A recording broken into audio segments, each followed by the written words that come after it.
Thanks, Sergio.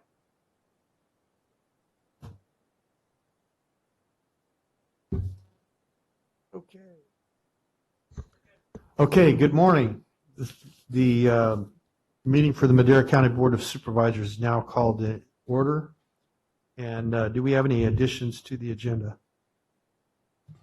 We do not. Thank you.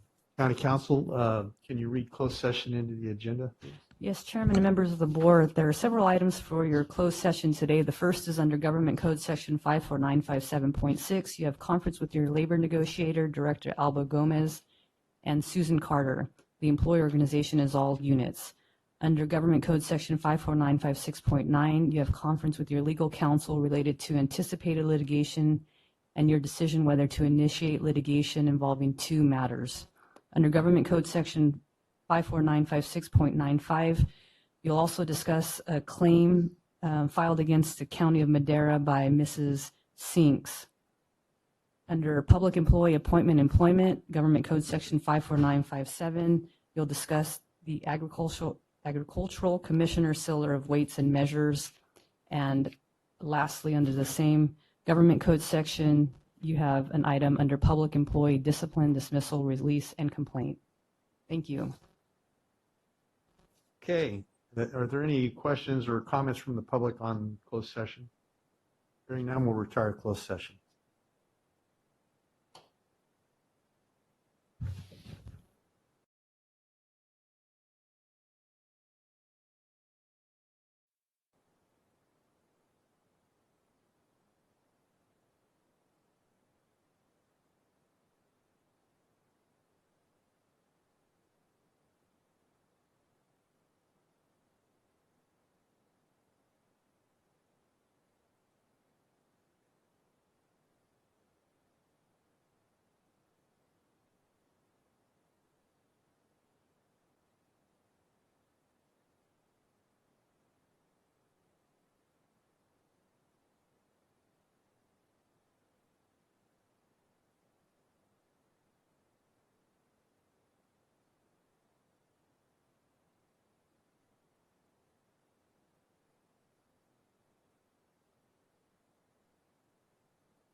Okay, roll.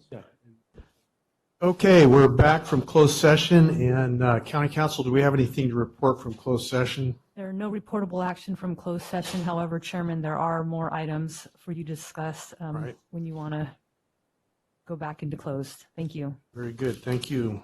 Okay, so we're going to open our meeting. Is there anyone to open and close in memory of? Mr. Chairman, this is, I like to open the meeting in memory of kind of an unusual, how shall we say, I'm not going to say individual, actually, it's a canine that was a member of the Madera Police Department, Uno. And Uno passed away about a month ago and worked with Officer Vasquez. They were partners for 4 years. They were assigned to special investigations.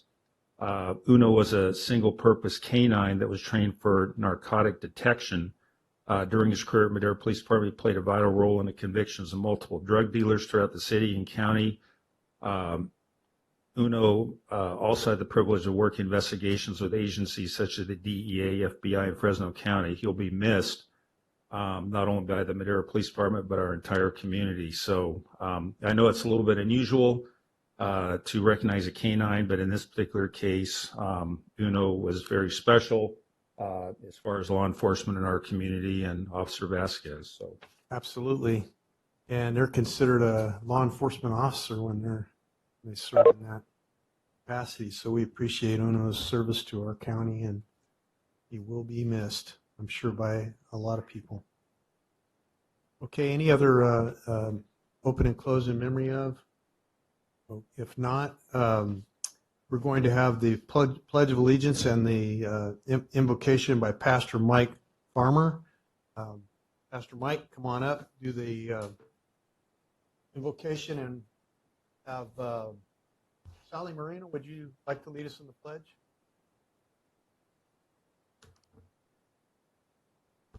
Father, we're grateful to be at this place today.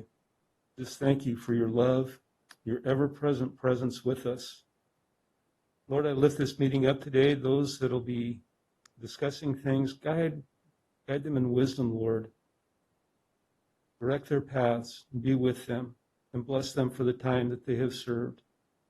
We ask this in the name of Jesus Christ, our Lord and Savior. Amen.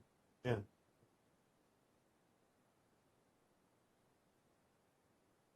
To the flag of the United States of America, and to the republic for which it stands, nation, under God, indivisible, with liberty and justice for all.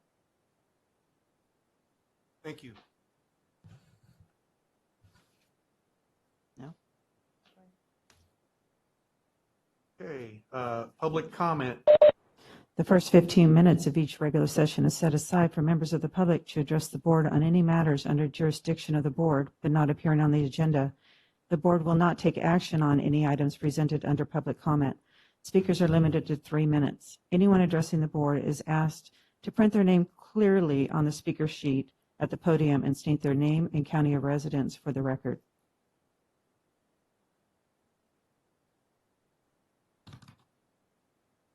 Good morning, Chairman and members of the board. I'm Krista Riggs, the Library Director here in Madera County, and I'm just here this morning to give you all an update about our phased reopening of our county libraries. And so, as you know, we closed to the public in March due to the pandemic.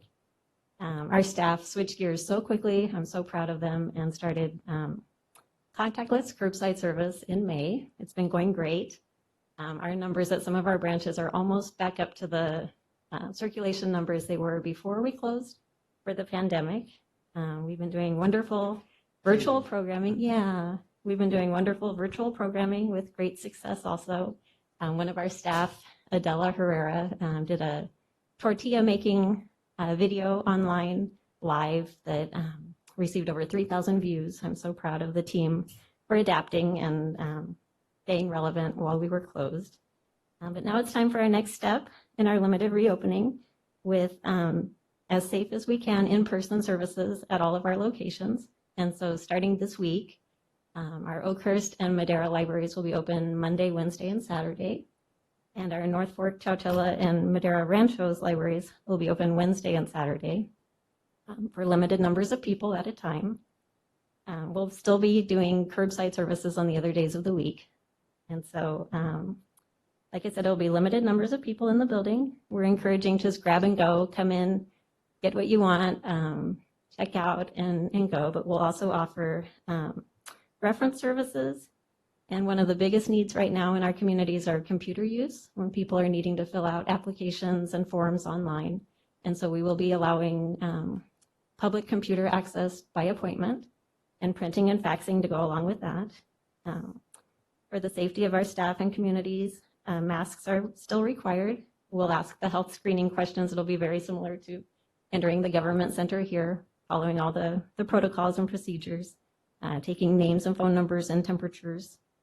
If someone's not able to wear a mask, we'll still be able to serve them through our curbside services. We'll encourage people to continue using curbside services. And we'll continue that curbside services at least through December. And then our meeting room use is still on hold, as is in-person programming, but we have exciting plans for the fall. We're going to still be doing our virtual fall programming with an online reading program that started yesterday. a virtual robotics program that we're really excited about. Ignacio is going to be doing that. Book distributions at our school meal sites, and more grab-and-go activities and all kinds of things. All of this information is being updated on our website, and we'll also be posting it on social media. And we have a press release going out with our PIT team at the end of the week. And it's the next step in reopening our libraries in a plan that prioritizes the health and safety of our staff and community. Thank you. Thank you very much.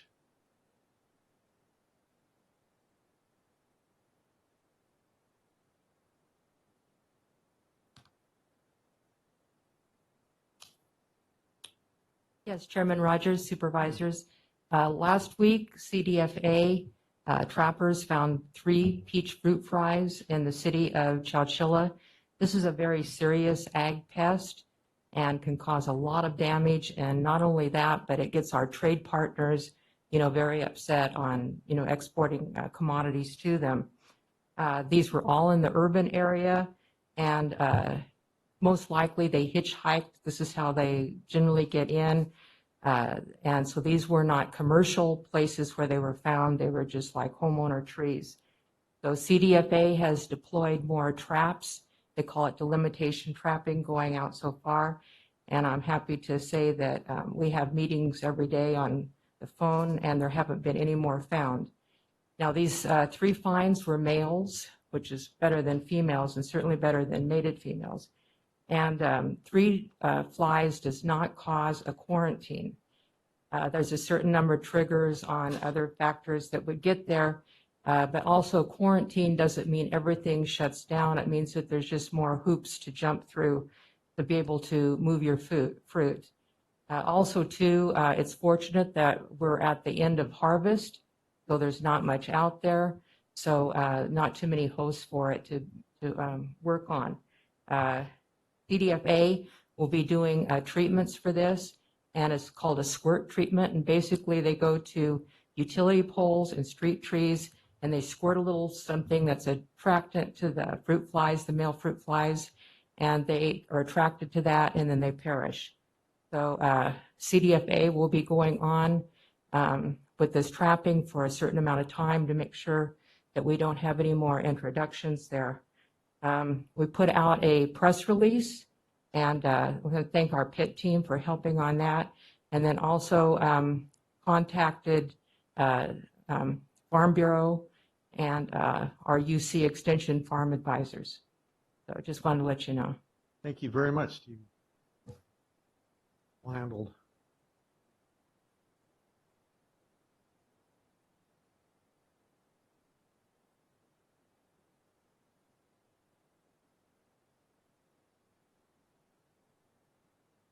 Good morning, Chairman of the Board, members of the board, and the public. I wanted to provide a quick update on the situation with the COVID outbreak in Madera right now and where the county is at as far as the reopening plan, the state's blueprint.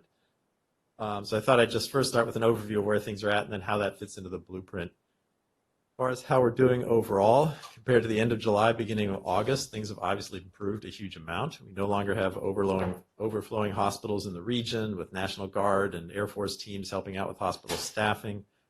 We've gone from seeing 70 to 100 cases coming in the door a day to 5 or 10 in the last week, which is great. However, we have seen some days of 10 to 15, which is concerning.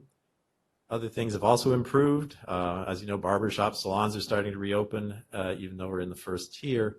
We've also had a significant number of applications for elementary school waivers. 6 are approved right now, and there's several more in the works, which I think is a really encouraging first step as far as important things that need to reopen. However, if you look back, why did things get worse and why did they get so much better so quickly? And there's a number of reasons, but I think one of the biggest things is when people see a lot of cases, they see it in the news, they know somebody who's been sick, they start to be more careful, right? Cases come down, but then you get to this point where people are tired of being shut down, and it's sort of like a yo-yo effect. People stop paying attention, they stop being careful, and the cases start to go back up again. And what we really need to do now moving forward is get away from this kind of up and down pattern that we're seeing and get to some kind of sustainable but livable way to deal with this epidemic in the months going forward. And I'm going to come back to that. And if there's, like I said, we've had a few days of higher numbers of cases in the last week or so, which may slow us down from reopening a week or two, which is incredibly frustrating. But if there's One thing positive in being held up for a week or two is I think it may give us time to get something sustainable in place so that we don't do the predictable zoom into the next tier, open everything up, and then zoom into closing down again, which I think is quite likely actually to happen in neighboring counties that sort of got into the red quite quickly and are already starting to see case numbers go up.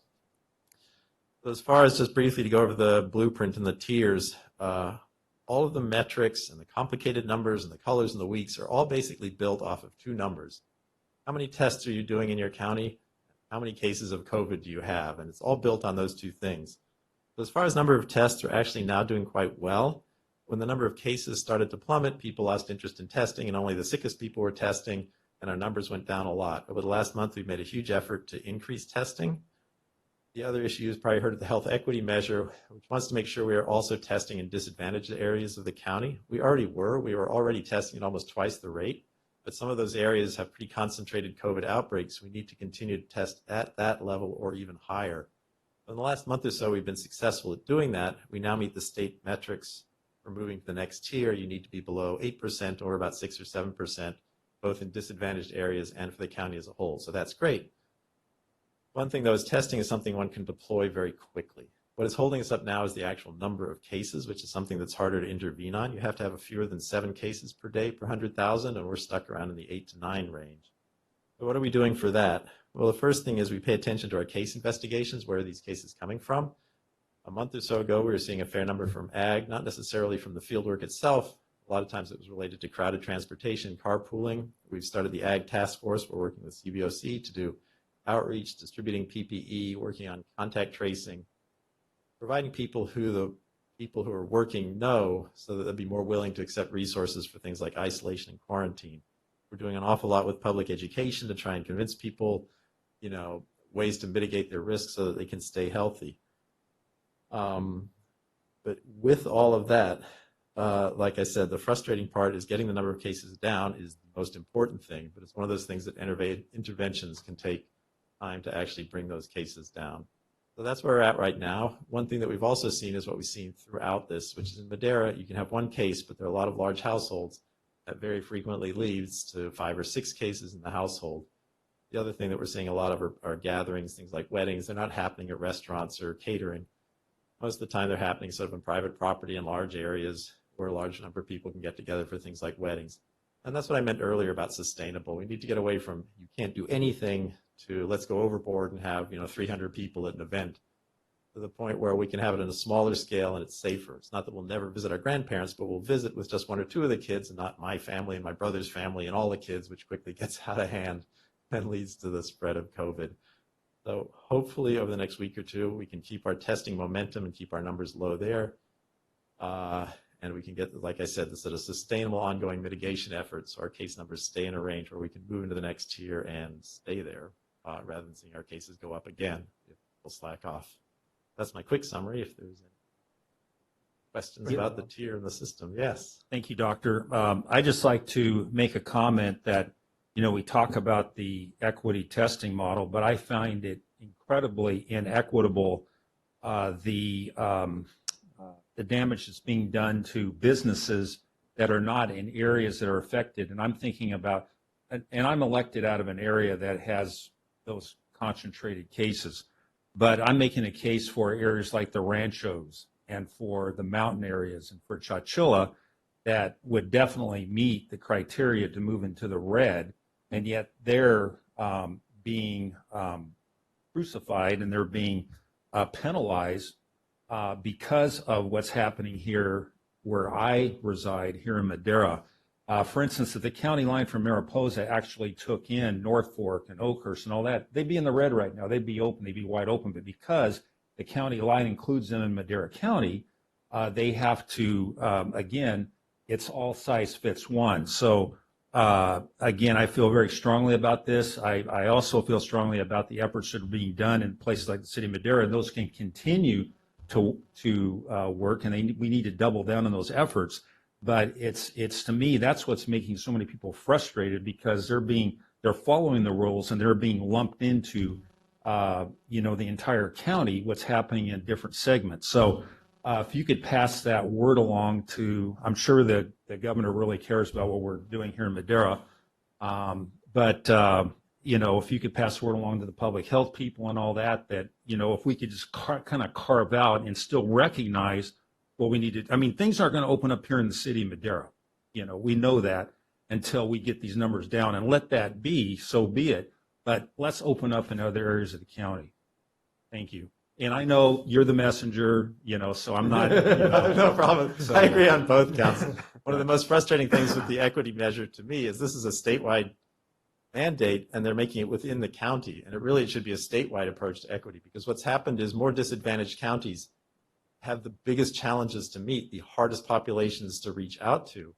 So you have to meet, it's an important challenge to meet, but they say they're offering resources, but it's not easy to offer the resources that we need to meet those challenges. So we are already doing it to an extent that other counties did not need to. We need to do an even higher bar, even though other counties may have more resources. And you're correct, areas up, in eastern Madera are closer to Mariposa than they are to Fresno. There's less mixing between those areas than there is between Fresno and Madera, yet Fresno is open and those areas are not. As far as the state's willingness to listen to these things, they have heard it very strongly, and I think at this point they've kind of dug in their heels, and they feel like counties are counties, and they can't, the slippery slope, if they do this one place, they'll create a huge mess. So they've kind of dug in their heels a bit, but we and many others have told them pretty strongly about frustrations over things like that, geographical areas and the equity measure. Yeah, because it seems like, they're just using political boundaries as a way to separate everybody instead of using actual hard data of where the cases are. If we carve up they've carved up the state into 58 different segments, and we have ours in 5, and 3 of the 5 don't have any cases. Why can't we just take those out of it, pick and choose? Is there any way to say that? I mean, it makes, and people have talked of thinking regionally, because the other problem that happens is what we're seeing right now. One county right next door will be at a different stage than this county, whereas really the risk is regional. There's a huge amount of flux in between Fresno and Madera, so why one is open and the other isn't? If one should be shut down, well, people are going to go to the other one, which is not good, so they should both be shut down until both places are kind of in the same stage. Yet a separate part of the county, which may not interact that much with those areas, sort of lumped geographically, like you said. I think the issues are just, it's very hard to come up with a map everybody's going to agree on and get different counties to coordinate on, but that's where we're at right now. Thank you, Doctor.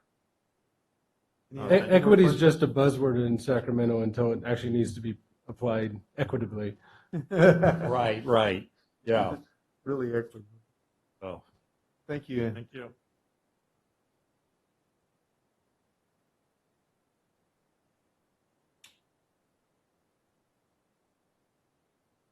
Council members, good morning, and ladies, good morning.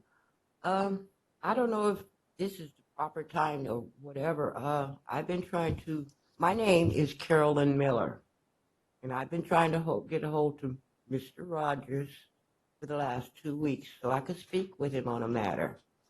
I don't know if it's proper for me to bring it up now because it's nothing.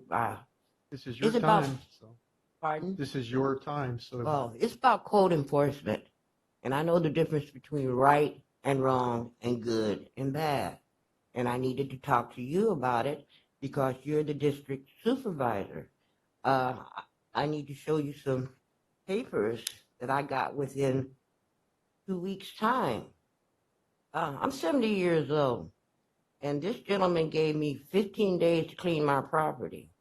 We got the COVID going. I've had deaths in my family. I've been ill. I told Mr. Medallion, code enforcement, when I spoke to him, that I was ill, that I had to go to the doctor. I had came home prior, taking care of my 99-year-old sister. I called him on a Friday. I got one of these letters. I called him on a Friday. He wasn't in. I called him Monday. When I talked to him Monday, he told me that some things that's not there, that I needed to do. That's not there. And I know from then on, it was no need for me to talk to him anymore. I needed to talk to someone else. I need I'm not saying that my yard's not a mess. It is a mess. I just had a fire 6 weeks ago. The whole back end burned. So I have a whole 2.5 acres to clean. And you cannot do that in no 15 days. I'm asking for an extension. That's all. You know, I got people that are coming there willing to help me, but I've got people that live that don't even know anything about me. That's sending the sheriffs there saying we're cutting up stolen cars and selling drugs. The sheriff's department has been out there. They checked nothing like that was going on. They told my son, "We're glad to see you keeping up the good work. Don't get in no more trouble," and they left. I just want to know why is everybody so important? They all off into my yard, and they're not taking care of their own business. But I do know what's going on around there. We got a casino going in. We have a young man by the name of Joey Pistachio that's buying up all the property around there. And he's already asked me about selling my property, and I've told him no. All these papers started right after I told him no. So something's up. There's something wrong in the trash bin somewhere, and I need to talk to Mr. Rogers about it. Or anybody on the city council that might be able to help me. I just need some, be truthful and rightful about it. There's things in here that's not even on my property that he wants me to tear down or take away or whatever. But Mr. Chairman, would you like me to direct the young lady to Chief Trieber to intervene? Yeah, that'd be fine. So, I did speak with, I did call you twice phone's all messed up, I know. and left messages for you. So, That's why I came in today. Yeah, I figured if you're- I came in here today, I'd be Yeah. able to at least see what you look like. yeah, And our code enforcement really is trying to work to get to compliance. We're not trying to hammer, we're trying to get to a place and help you get that. We realize 2.5 acres is a lot to clean Yeah, up. I'm cleaning the yard and everything. I just want him to be, So I think, not, well, how can you say? 15 days is not long enough to clean nothing up. Maybe 6 months. We- To give me at least that much I time. think, I think, yeah, if you Matt talk Trieber can to work Chief with you. Trieber, he's right in the back. He's probably already texting code enforcement right now. Okay. And working to get some kind of a plan to get Yeah, it cleaned up and work with you. It's just because this just didn't make no sense to me, because I told him, I said, I can't do anything. I missed my appointments. I got to go to the doctor. I went through that little sliding thing you go through, found out I got a spot on my pancreas. I've been sick. The people that's, sorry to hear that. the man that came out to help finish cleaning up the yard, the lawnmower backfired, and that's what happened to the backyard. I don't have to clean that no more, just where it burned up. Okay. Yeah. You did get my message then yesterday? I got some messages. I'm getting used to this telephone. Okay, no worries. But Yeah. I've left some messages for you, and I left Okay. this morning. I left a message saying that I might see you here. Okay, So fine, thank you. I hope to be able to talk to you a little. That's fine. Okay. Yeah. Thank you. Okay, thank you. Any other public comment at this time? No other public comment. We'll close public comment and we'll go to consent calendar. Are there any questions regarding the consent calendar? Move to approve. Motion is made. Is there a I'll second? second. Motion made and second. Any questions from the public regarding the consent calendar? Hearing none, let's vote.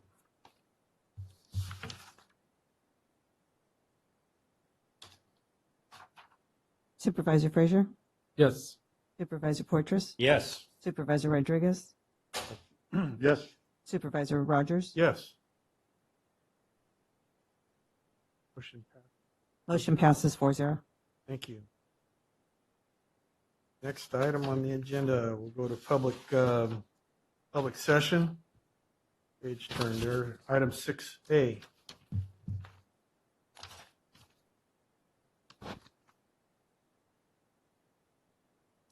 Public Health Department, discussion and consideration to ratify the declaration of a local health emergency, Fire Creek, by the county health officer.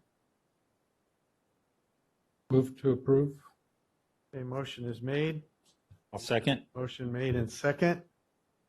Public Any comment. discussion to the motion? Any questions from the public? Comments from the public? None? Bring it back to the board. Let's vote. Supervisor Frazier? Yes. Supervisor Portress? Yes. Supervisor Rodriguez? Yes. Supervisor Rogers? Yes. 6B. Motion passes 4-0. Oh, Great item. 6B, Board of Supervisors Department District Number 2, presentation of the 2020 Quarterly Chairman's Culture of Excellence Award for the third quarter. I'll ask my chief of staff to come up and help me. Disorganized.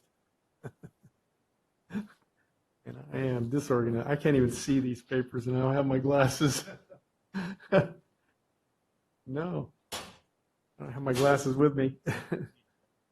Will they work? Oh yeah, that's much better. I can actually see something here. Except I'm fogging them up with my mask on. All right. Who do I move to first here? Sergeant Joseph Wilder, you the first one? Do I just read these off? Okay.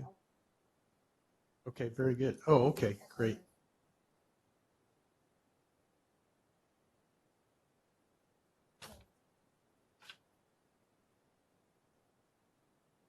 Oh, this one here, One in your right hand. top page.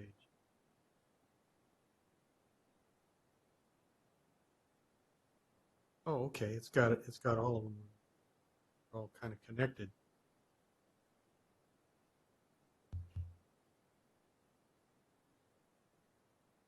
Okay, they're all together from the sheriff's department. Okay, very good. That's what I was confused. Okay, thank you. Okay, so we have Sergeant Joseph Wilder, Dispatch Supervisor Erica Dawson, and Dispatcher Jennifer Knoll. And if y'all want to come on up, I'm going to read this while they're coming forward. Madera County Sheriff's Office of Emergency Services is the lead agency during any disaster or emergency. This involves alerting the public and evacuating the areas that are impacted by these catastrophic events. Most recently, the MC Alert system was successfully used during the Creek Fire. This success can be directly attributed to the recent actions of Sergeant Wilder, Erica Dawson, and Jennifer Knoll. Just days before the Creek Fire ignited, these individuals recognized a problem within the MC Alert system and initiated the job of meticulously reformatting all the pre-recorded messages. This enabled us to provide the critical information to the public in a timely manner. During the Creek Fire, over the span of 23 days, OES issued 46 MC Alert notifications, reaching thousands of impacted residents. Due to the dedication, initiative, and foresight of these individuals, our evacuation efforts were significantly enhanced during an extremely chaotic event. So I'm going to present these to you.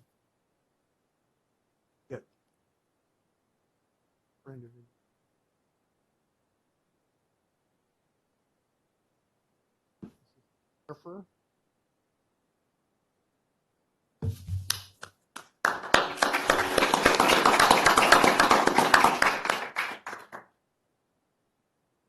I could come down there and maybe one day we could do that, huh?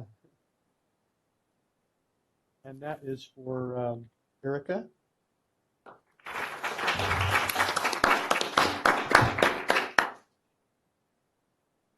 For Sergeant Wilder.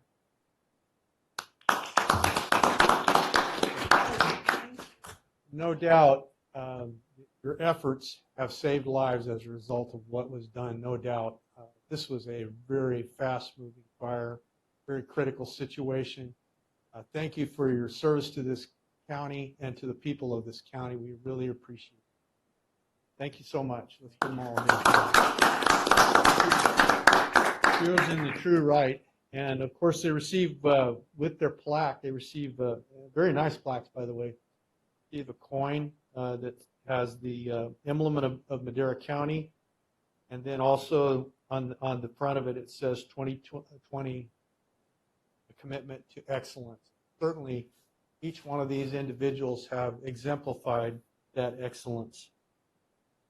Okay. Glad I had you to organize me because I'd be lost. Thank you. Carry glasses now, yeah. We're going to recognize two of our own in the Madera County Board Office, and that's Tatiana and Angie. Tatiana Echeverria and Angela Brandov.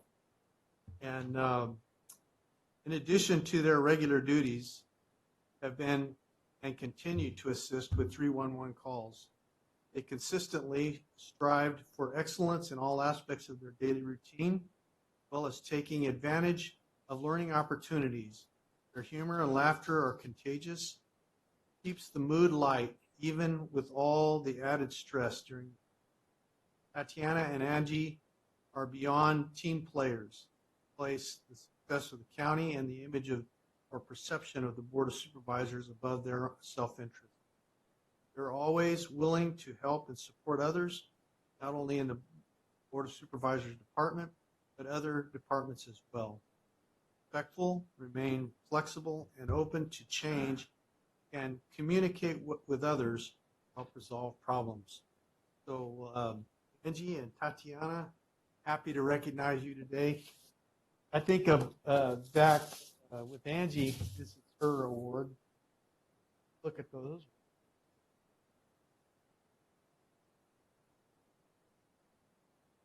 I think of when a group came through and they were kind of agitators, and Angie greeted them with a big smile and a lot of humor and laughter, and they were like Totally disarmed. They couldn't even totally agitate. disarmed. Yeah. They couldn't be agitators anymore because Angie disarmed them. So that was a very great example of what she is. Tatiana, thank you. You're always moving back and forth and taking stuff and all that. Not forgotten. You really appreciate it. Thank you so much. Yeah, the person who nominated you is standing in the back there, I believe. So, Rhonda Cargill, our former clerk of the board, retired now. Happy to have you here today. All right, that covers that. Great job. Great job. Thank you so much for your excellent work. Appreciate it. Slow clapping. All right. Item 6C. Oh, wait a minute. We're going to do that later, right? We're doing it right. It is 11. Hey, what do you know? Okay, so we're going to have this item read into the record, and then we're going to take a short break. Is that what we're going to do? Okay. Yes. Pardon me, Chairman. There will be a presentation here and then a break, as you mentioned, because the meeting can't continue outside, but there will be Very good. an example or a visual outside.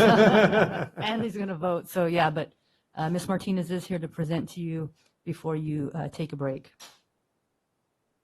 Item 6C, County Clerk, Recorders, and Election, presentation of the Madera County Mobile Vote Center by County Clerk Recorder Rebecca Martinez. Good morning. Morning. I'm sorry that we're missing one. Yes. Tom Wheeler. He already voted. Madera County Elections has purchased a mobile vote center, or as I like to refer to it, my vote mobile.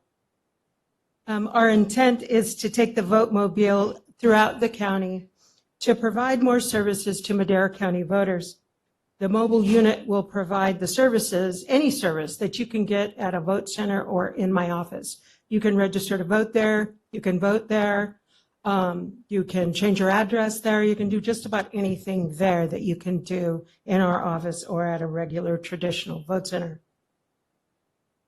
So for now, the vote center or the mobile unit will travel to Coors Gold tomorrow, then it'll go to North Fork, and then on Saturday, it will go up to the Oakhurst area, so we'll park it up there for a few hours so that people can get there to vote. Later in the month, we will announce some new sites that we'll go to, such as the Ranchos and Chowchilla, because we don't have them on the schedule yet.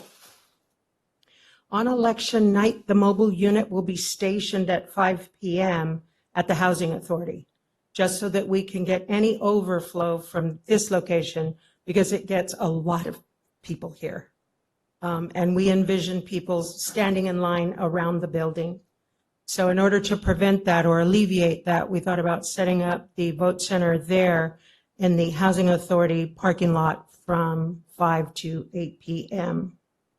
And right now I have the mobile unit set up in the driveway. We'd like for you to come out there and take a look at our purchase, and anybody who wants to vote certainly can. And we'll be having a ribbon cutting at 11:15. So join us. So we're going to take a brief recess. I have one quick question. Yeah, go ahead. I know I've been, I heard loud and clear from you to tell people it's so imperative to vote early, or send in your ballot whenever you're comfortable doing it. But how has that been going? Have we been getting more early votes turned in? So our push has been that people, vote safely at home, vote the ballot that we mail you. But of course, you can vote in person at any vote center, or you can come into the office. We would ask that they vote early before Election Day, because there will be long lines. We won't be able to prevent it. We envision our line here going around the building. Yeah, and it's still very easy to drop off at any of the locations. So you can still vote on Election Day, but it'd be better to just drop them off through the locations that are closest instead of coming into a site. That's correct. That's correct. We have 5 drop boxes. They're locked. Most are under camera view. So they're safe, they're secure. They're 24/7 boxes. We've received over 300 ballots just last night in this box. So we're getting a lot of ballots back early. We got some ballots back the day after we mailed those ballots out. Matter of fact, I think the first one was dropped in Chowchilla. So we are getting turnout, which is what we want for every election. We want people to exercise that vote. So I'm glad they're doing it now. We would just prefer that they not be in a line. They can start voting at a vote center starting on the 24th of October, which is on a Saturday. In terms of best practices, if someone wants to wait as long as they can and then mail it in, what would be when should they have them turned into the post office? If they're going to mail their ballot and wait until the last day, it's got to be postmarked Election Day. Postmarked on Election Day? Yes. Okay, so it doesn't have to be in your hands. It just has to be postmarked that day. They have until the 20th of October to get it So to even us, if- but it has to be So if postmarked. the post office gets it to you 2 days after, as long as it's postmarked by that day, that means that they got voted. Does It'll be everybody good. hear that? I think this is important stuff for people to know. And if people are going to mail their ballot back, they should sign up for ballot tracks. They can go to our website, Vote Madera.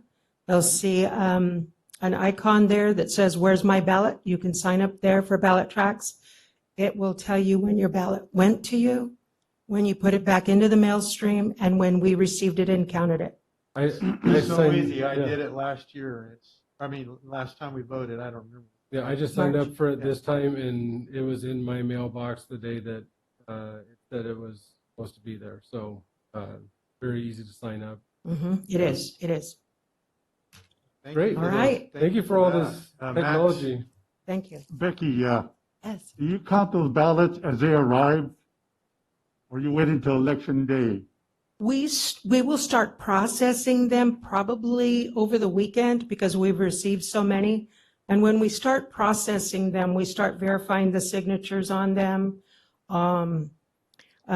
scanning them in to give the voter vote history, and then we'll start processing them through the scanners. Okay. So sometime after that, we'll start processing them. And then we won't have totals until shortly after 8 o'clock on election night. And that depends on how many people we still have in line outside, Okay. right? Because I think in one of our elections, I think November, we reported after 9 because we still had voters in the office voting. So I couldn't release totals. Okay. And that happens because voters come and they're not prepared. They've not read any of the propositions before they got there. So they want to read them there, study them there, and then make their decision there. And sometimes they're there after 9 o'clock, 9:30. And so we can't release, but yeah, we'll Have you put mailed all totals the in. ballots out? I'm sorry? Have you mailed out all the ballots? We have mailed out a good majority of them because we cut our file off on September 13th. So we just sent another file. We cut the registration off as far as we could. So they're going to send another batch out, but these are new voter registrations. So we're going to have some I more. haven't received mine. You haven't received yours? No, you should have already gotten yours. Well, the last time same thing happened, we had to call your office and have you send us a ballot. Mhm. And same thing now, we haven't received ours. I'm gonna check that because I checked it last time too, and it shows that it went out. I'm not sure if it's a postal issue, mail carrier issue. I don't know, but I'll check. But we can get one delivered to you upstairs Yeah, whatever. for you and your wife, Yeah, that's both? fine. Yeah. Okay, any questions from the public on this item? None. Okay, we're going to take a recess and we'll be back.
Join us in a minute.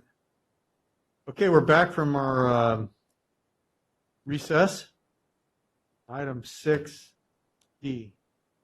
Or we didn't vote on that, did we? Or there's no vote on that. That's just presentation. Okay, item 6D. Social Services Department presentation and proclamation to recognize the week of October 5th, 2020 through October 9th, 2020, and eligibility and employment and training staff appreciation week. Okay. Is there a proclamation on that? Proclamation October 5th through October 9th, 2020, eligibility and employment and training staff appreciation week. Whereas Madera County Department of Social Services staffs, eligibility workers, employment and training workers, eligibility supervisors, and employment and training supervisors to assist the county's most vulnerable residents to benefit needed to progress towards achieving self-sufficiency, eliminating food insecurities, and providing access to needed health care. And whereas, as dedicated social service professionals administer a multitude of public assistant programs, including CalFresh, Medi-Cal, California Work Opportunities, Responsibility to Kids, CalWorks, General Assistance, Foster Care, Employment Services, and Public Authority with a professionalism, compassion, and expertise. Whereas these employees offer knowledge of local resources, job, supportive services, and programs, and policy to those seeking self-sufficiency. Whereas, in order to meet the increased demand for service in the community, these individuals continue to streamline and implement procedures to the department's service model to better serve the County of Madera residents. Whereas eligibility and employment and training work staff deserve recognition and appreciation for their valuable contributions to the community. Now, therefore, to be proclaimed to the Board of Supervisors of Madera County, does hereby proclaim October 5th through October 9th, 2020 as Eligibility and Employment and Training Staff Appreciation Week, and thus these professionals with the utmost gratitude for their commitment to the residents of Madera County. Thank you. Like to say? Yes, good morning. I want to say thank you on behalf of Deborah Martinez, our director, and our entire leadership team. Thank you for affording me the opportunity to publicly express our appreciation for our eligibility and employment training staff. These essential workers have worked tirelessly all year long to serve the needs of our community with exceptional and courteous service. When the pandemic started, our staff remained at work, ensuring that our community received the services and benefits that they needed to provide medical care, food, and shelter for our most vulnerable and most in need. Our lobbies never closed, and our service did not stop. Through the most recent wildfires, our Oakhurst office staff continued to provide those in affected areas with service, sometimes working from the Madera office with a team ready to deliver benefits and necessities to the evacuees. With school starting on a virtual platform, many of our employees faced another hurdle, having to have their school-age children at home with them while trying to work. They balanced. They've been doing the job. Over the last year, our team processed over 54,000 applications. We reevaluated more than 43,000 cases. Our team provides service to over 14,000 Medi-Cal recipients, 569 CalWorks families, and almost 11,000 CalFresh consumers. This amazing crew has taken its hits and continued to deliver stellar service. While I know we appreciate them at the Department of Social Services all year long, it's my pleasure to express appreciation here today. I have brought with me a few of our team, and although I would have loved to bring all 92 of our eligibility staff and all 27 of our employee staff, obviously spacing wouldn't allow. So with me today is Chris Aguirre. He is an eligibility supervisor. He started with the department in 2001, promoted through the ranks, and became a supervisor in 2010. He currently oversees the Fair Hearings Unit and the Inter-County Transfer Program, along with multiple other duties. I also have with me Michelle Hernandez, ETW3. Michelle began her career in September of 2014 as a vocational trainee and promoted through the rank to ETW3. Michelle is currently assigned to the linkages caseload, working closely with Child Protective Services to coordinate services for families. Additionally, she works as our housing navigator and assists displaced families with securing permanent housing. I have also Starla Bassler, EW3, and she currently works in our Chowchilla office. She began her career in 2013. She promoted to EW3 in 2016. She provides services as a lead worker to the Chowchilla office and serves as a mentor for staff in her office. Her positive attitude and smile are contagious, and from what I understand, she's quite a cook. Her unit can attest to that. We also have with us Laura Jimenez in the EW3. Laura began her career with the department in 2005, promoted to EW3 in 2013. She currently serves as the lead worker for the Aged, Blind, and Disabled unit. This very vulnerable population has special needs and requires not only expertise in these programs, but a great amount of flexibility, which Laura provides and models for her unit. We also have Isabella Herrera, eligibility worker, and she began her career with us as a vocational assistant in 2012, became an eligibility worker in 2014. She has knowledge of multiple programs, and she works programs such as CalWorks, CalFresh, Medi-Cal, CMSP, General Assistance, and has expertise in covered California. He provides excellent customer service and is a great team player. Again, I want to thank you for the opportunity to share in our appreciation of this incredible Madera County Self-Sufficiency Division. You, and let me present this to you. Oh, I'm Sharon Diaz, by the way, Deputy Director. I'm more concerned with these guys getting all the kudos. Well, thank you.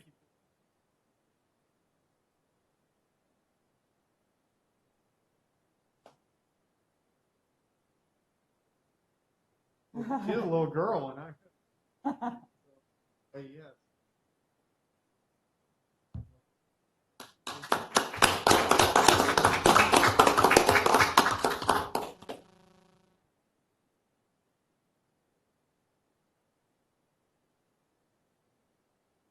All right, 6E. 6E, Public Works Department Maintenance and Operations Division. Second reading to consider adoption of the ordinance amending Section 2.29.050 of the Madera County Code by adding subsection D thereto, establishing parking restrictions on portions of Road 432. Move to approve. Been made. Second. Motion made and second. Any question from the public? Let's vote. Supervisor Frazier, Yes. Supervisor Poitras, Yes. Supervisor Rodriguez, Yes. Chairman Rogers. Yes. 4-0 approved to adopt. Okay. 6F. Board of Directors, Ground Underwater Sustainability Agency's Water and Natural Resources, second hearing to consider adoption of the ordinance to establish administrative remedies to disputes related to the Groundwater Sustainability Agency's GSA administrative fee. Good morning, Mr. Chairman, members of the board. Stephanie Agneson, Director of Water and Natural Resources. Before you is the second hearing to consider adoption of an ordinance to establish administrative remedies. That's an appeals process for those people who would like to appeal their GSA fee. This is for irrigated acres within the county GSAs. The fee pays for regulatory requirements, staff, engineering, legal, and planning consulting services, as well as a reserve. Move to approve. Motion is made and second. We do have one comment from the public, I think, on this item, which will be noted from Madeline Harris. It goes into the record. She commented directly on this item morning in her email, so. She also commented on this. Yeah, it's as well. 6:30. Yeah, she did comment on this item. I have a copy and can share it. So Madeline, you know I read your emails. Anyway, okay, so we have a motion and second. Let's vote. Any comment from the public other than the one that I just made? Having none, we'll vote. Supervisor Frazier, Yes. Supervisor Poitras. Yes. Supervisor Rodriguez, Yes. Chairman Rogers. Yes. Approved to appoint, 4-0. Okay. 6G. Thank you, Stephanie. Agriculture Commission sealer and weighting measures. Discussion and consideration and entering into an agreement 20-0331-000-SA with the California Department of Food and Agriculture for the total amount of $9,725 for the state, county, industrial hemp cultivation registration, enforcement, and program support activities for the fiscal year 2020 through 2022, and authorize the chair to sign. Okay. Yes, Chairman and supervisors. And first of all, I got a couple parts to my answer here. I imagine it's going to be directed to staffing and budgeting. Part of it is the perils of cutting and pasting. My analyst took the board letter from the agreement last year. I made some changes to it. They didn't all make in at that time. When the state got the hemp agreement to us, the county budget had already been approved. So it was not included in that. There's been changes since then. So one thing is that so that budget had already been approved, so it wasn't in that one. It is now in the budget that went through the other day. At that time, it was unknown because it was the first year for industrial hemp for the San Joaquin Valley ag commissioners. We didn't know what's the staffing need going to be, what's the cost going to be. We didn't know. It was just a stab in the dark, and we do have some information on that now. Whatever happened that helped that is that CDFA gave us some unanticipated unclaimed gas tax that's going to be given to us in 3 fiscal years, 1920, 2021, and 21-22, and that's $14,000. And then from the last hemp agreement, the one that came through late, there is $4,500 there. Plus, we also got $1,500 from Cal Cannabis. And so I allocated and designated those funds to cover the industrial hemp program for at least the 3-year period that we knew we were getting that. And so that was $20,000, and that's just exactly what we spent on it last year. So it was a wash. So it did cover itself. Now we have some data and we know what's going on, and talking to some of the other counties. And most of the San Joaquin Valley counties, what they're doing right now is they are going to be charging, or they're planning to charge, what's called weighted average hourly rate. So we're looking at that. I did get an update to our weighted hourly rate from the auditor. However, then COVID hit and it had gone up. It was also based on, because I'd been able to support by doing some program optimizing, some other things. We had 3 frozen positions that we could unfreeze those and add them. So part of the formula that the auditor used is people on staff and all sorts of other things. And so the new weighted hourly rate that they came up with had gone up. However, then COVID hit and we had to do the budget restrictions. And so we've gone down there. So we're going to have to get that refigured. We do know now that some of the ideas of things that are going on. And one thing is that we found that compared to some of the other San Joaquin Valley counties, we went out more, which is not bad. It's good to be checking on things, but not necessary. And so we can cut back on some of those. So when we go forward with a new weighted hourly rate, and I'm going to have the auditor give us a new one on that, plus with the agreement money, then the program will be covered. We also found out too, by not having to do so many visits that we were doing, that our staffing was sufficient. So in the meantime, though, the 3 years, including the fiscal year we're on and the next one, we are covered. And then in the meantime, we need to come to the board on getting it approved to where for any other inspections that we use the weighted hourly rate. And that has been the accepted process with the other counties. That being said, I just got a call from CDFA saying that not just to us, but to all the other industrial hemp counties, that if the agreement hadn't gone to the board yet, to hold off on that because their legal found something that they want to change. So they're sending another one to us. So this one is going to, whatever the vote would be on it, very shortly, a new one would be coming to you. So anyway, there's been quite a learning curve on this. And basically a little background here is this year up in District 5 in the kind of the Coarse Gold, North Fork area, Oakhurst, we had less than 50 acres. These were small growers, about 6 or 7 of them. It was a pretty rough year for them. Some of them had to plow it under. It's a steep learning curve on this, but small acreages, but they're doing a good job. And then we have one grower that did close to 300 acres, and he's right on the line between District 1 and District 2. And see how that comes out.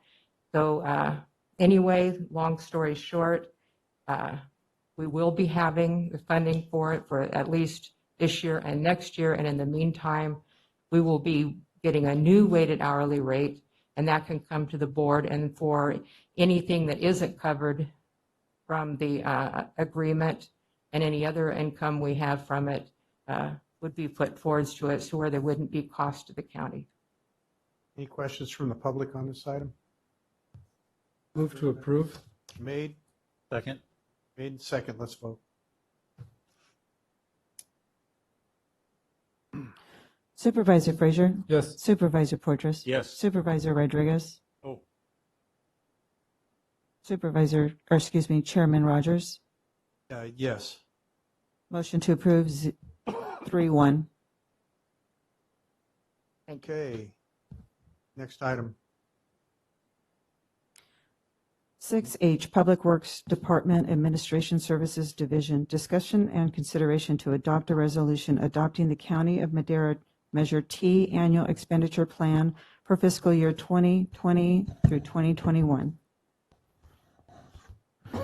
Good afternoon, Chairman, members of the board. Jared Carter with Public Works Department, and I have Doug Wilson also here with who is our road commissioner. The item before you is our annual expenditure plan for Measure T, and I have a quick short presentation just to go through an update on the projects that are listed on that list. Okay, so just really quickly, everybody should remember that Measure T half-cent sales tax that was approved by the voters generated approximately $200 million in extra transportation funds for the agencies within the region. The listing on the AEP specifically is in the commute corridors, farm to market portion, and those are the projects that I'm going to be talking about. The first one's the Avenue 26 rehab project. That is a project that's approximately $24 million project, and we are programming approximately $3 million to match the Federal Land Access Program funding. So we're leveraging a significant amount of dollars, and that project covers Avenue 26 from the Chowchilla city limits all the way out to Road 29 and then up to Eastman Lake. Road 200 Phase 3 is a shelf-ready project that will straighten out 200 and replace the bridge at Ladd Creek. That project is, again, shelf-ready, approximately $7 million project, and we are waiting for the regional Tier 1 money to be available in 2023 to move forward with that project, and we're programming a portion of our local Measure T to help supplement that project. Road 23 replacement, that project started construction this month. As you can see in the pictures, they've already started tearing it out and excavating for the new bridge. Again, $3.1 million project. $2.7 million of that is coming from a highway bridge program, and 11.47 is coming from the Measure T. So again, a significant leverage of funding there, and that project's scheduled to be finished up in the next 6 to 8 months. Avenue 7 rehabilitation, basically between 99 and Highway 145.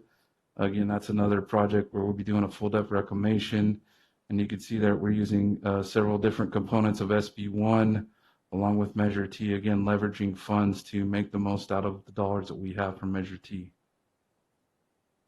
Road 30 improvement project actually started yesterday.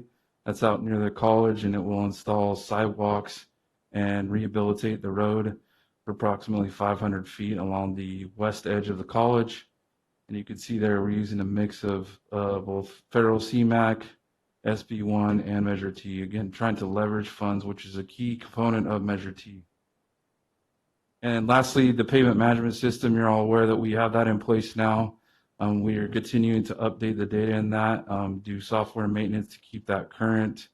And we're looking at also possible other expansion of components in that program to be able to take inventory of other assets. Those numbers you see there on the right with the arrows, if you remember, our overall PCI in the county was 44 when we originally started the program. This kind of breaks it out by classification. So arterials 48, collectors 38, minors 34, and basically arterials are more major routes like Avenue 12s, 9s, 15s, things like that. And then collectors are less used, and then minors are essentially residential residential. With that, if I have any questions, I'll be happy to answer them.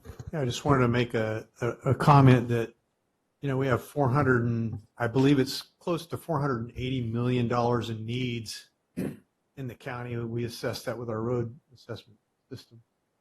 And while I appreciate the comments from the public on this item, our arterial roads are a health and safety issue, and we need to focus our dollars on it.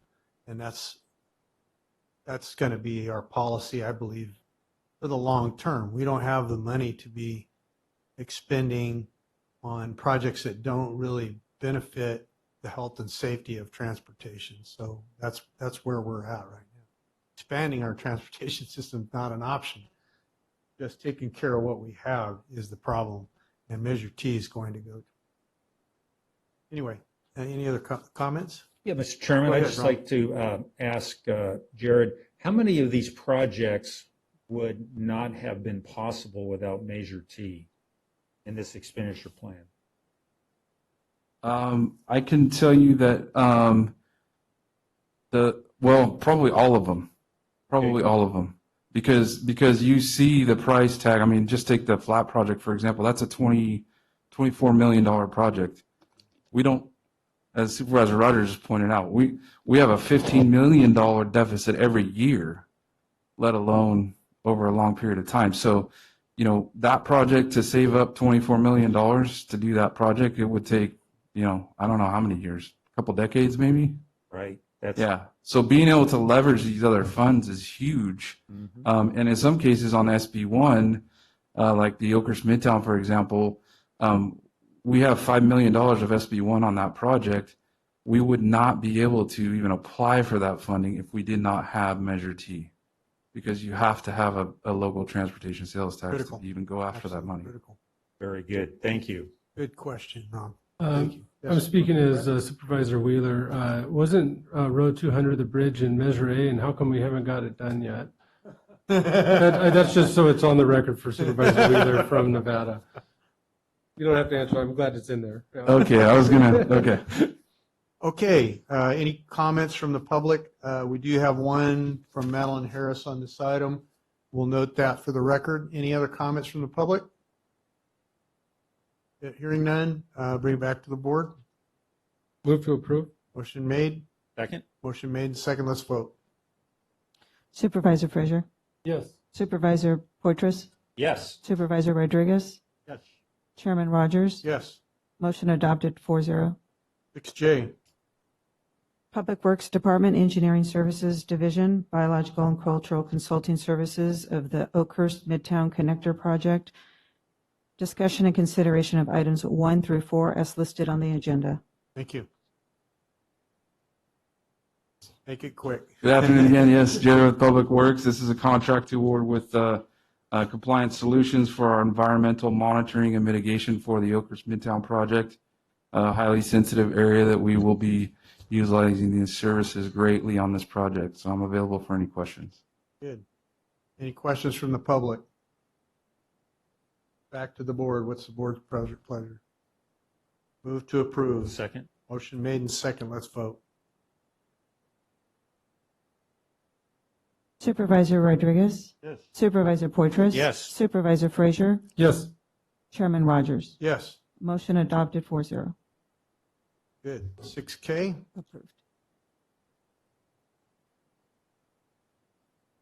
Public Works Department Engineering Services Division Source inspection services on the Oakhurst Midtown Connector project. Discussion and consideration items 1 through 4 as listed on the agenda. Thank you. I think we missed J. J. Did I skip over Jay? Yeah. We can go back to it. Okay. We'll take care of this. What's the pleasure, board? Move to approve. Motion Second. made and second. Let's have any comment from the public? None. We'll bring it back. Let's vote. Supervisor Frazier, Yes. Supervisor Poitras. Yes. Supervisor Rodriguez, Yes. Chairman Rogers. Yes. Motion approved 4-0. Okay. 6J. Sorry about that. Public Works Department Engineering Services Division, Oakhurst Midtown Connector. Yeah. Discussion and consideration items 1 through 4 as listed on the agenda. Any comment from the public? Questions on this item? We Move have to Matt. approve. Matt's coming forward. A motion to approve. Is there a second? Motion made and second. Go ahead. Yeah, thank you, Mr. Chairman. Matt Trieber, Chief of Development Services. I just wanted to take a brief moment and really give a shout out and a thanks to Jared, especially on the Public Works team, but everybody upstairs and our consultants that assisted on this project and our partners with Caltrans and the CTC and MCTC on this project. It was a whole heck of a lot of work in a short amount of period to get this thing to line up. So if it hadn't been for the team, we wouldn't be here today. So big kudos to Jared and his whole team up there and our partnerships as well. I'm sure on behalf of Tom Wheeler. I think we should also through COVID, no I was less. going to say, could we also thank COVID-19? Yeah. I think it was the one time that it helped us. It gave us just that little bit of extra time. Yeah. That's a big deal. Great job. Yes, very Thank good. you. I'm And, sorry. what's the pleasure? Can y'all repeat that vote? Because we missed. We didn't vote. haven't I made the voted on this. motion. Max seconded it. Correct? Yeah, motion is made and second, and let's vote. Supervisor Frazier. Yes. Supervisor Supervisor Rodriguez. Yes. Supervisor Portress. Yes. Chairman Rogers. Yes. Motion to approve 4-0. Good deal. Thank you. Okay, so do we have any pending legislation? I think we had one from District 5.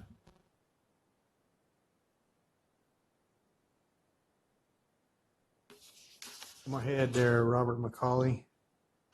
A very capable Chief of Staff for District 5.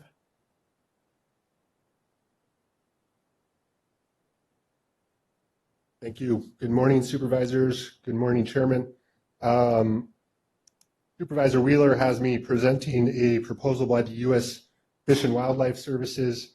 But before I do, I just want to, Supervisor Poitras, thank you again for your comments regarding COVID restrictions. I know if Supervisor Wheeler was here, he would be echoing those comments. So the U.S. Fish and Wildlife Services has proposed to revise the designated critical habitat for the northern spotted owl. After review of the best available science and commercial information, they are proposing to revise the designated critical habitat by excluding approximately 204,000 acres in Oregon. So they are requesting comments on this proposal up until October 13th. So before you, you have a letter of support for this proposal, which Supervisor was hoping we could vote on today. So with that, if you have any questions. Want to vote on that? Yeah. Okay. Okay, let's do that. I'll make a motion that we approve the Motion letter. is made. Second. Motion made and second. Any comment from the public on that item? Not, well, let's vote. Supervisor Portress. Yes. Supervisor Frazier. Yes. Supervisor Rodriguez. Yes. Chairman Rogers. Yes. Motion approved 4-0. Thank you, Rob. Thank you, gentlemen. Okay, we do have some items left from closed session. We're going to adjourn to closed session, but Supervisor comments. we're going to do the supervisor reports real quick. Max? Nothing? I'd just like to mention that yesterday I joined Dennis Cook as we broke ground for a 52-unit low to very low income item or project in back of Carl's Jr. at 99 and Olive, and it's a not only 52 units, but 16 of those are going to be used for clients of behavioral health, and it's a partnership with United Health as well as Self-Help Enterprises. So Very great. good. Kind of a low key affair, actually. Not a lot of people attended, but it was very significant. I attend the RHA by phone. Wait. Yeah. I'd like to just publicly thank right now the State Division of Drinking Water as well as the Department of Finance on really working hard with us on a lot of these projects that have been held up for quite some time. And they're taking every 2 weeks Zoom calls. I want to thank our public works staff for continuing to put that pressure, and we're really starting to bear a lot of fruit from it and get some good relationships. I just really appreciate them coming to the table and working with us and getting a lot of these things ironed out. So, we a lot of times badmouth Sacramento, but there's a lot of people up there that are doing a lot of work to help us. So, Thank you. Good comment. Steve? As you know, AB 2040 was not signed by the governor. We've already reached out to our assembly member and to Paul Yoder to work on a strategy to reintroduce that in December, and that concludes my report. No report, Chair. Thank you. Clerk of the board? Nothing to report. Okay, thank you. At this time, we'll return to closed session and finish our closed session. we may need to. Huh?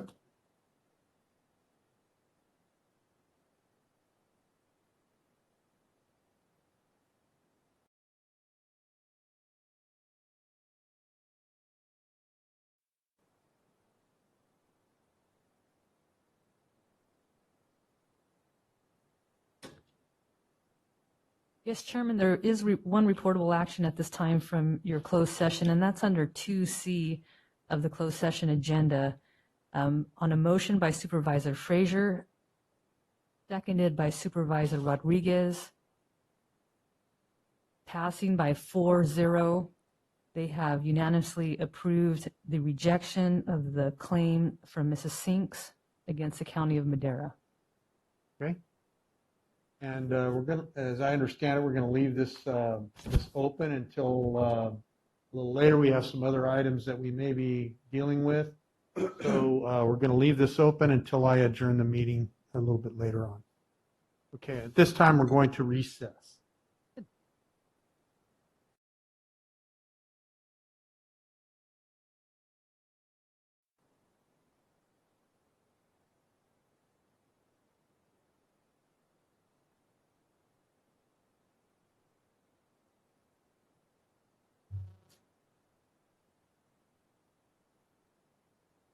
Ready?